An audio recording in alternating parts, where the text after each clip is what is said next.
d'attirer le serpent tout en protégeant la jambe du pisteur. Le remède agit encore comme un lubrifiant. En imprégnant un tissu qui entoure la jambe, il facilite sa pénétration dans la gueule du reptile.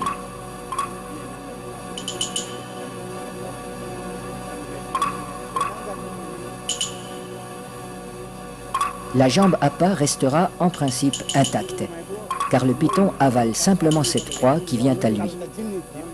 À peine sera-t-elle attaquée superficiellement par les sucs digestifs.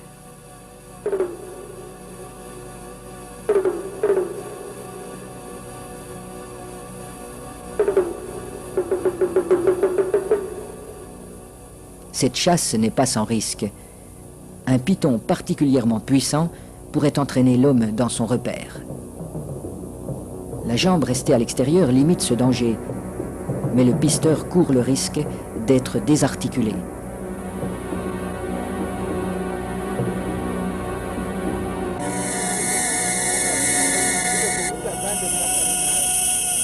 Pour rendre l'attente moins pénible, mais aussi faciliter le glissement des corps de l'homme et de l'animal, on place des feuilles fraîches sous le pisteur.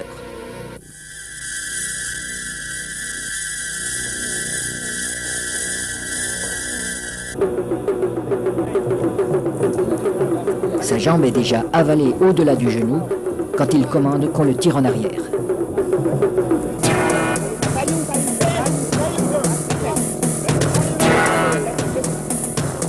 Refusant de laisser échapper sa proie, le python apparaît.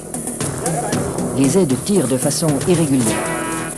Il secoue le python pour l'empêcher de trouver un point d'appui. Le pisteur relève son pied à angle droit pour ferrer le serpent, à la manière d'un hameçon. L'animal se sent piégé, mais il ne peut plus lâcher la jambe.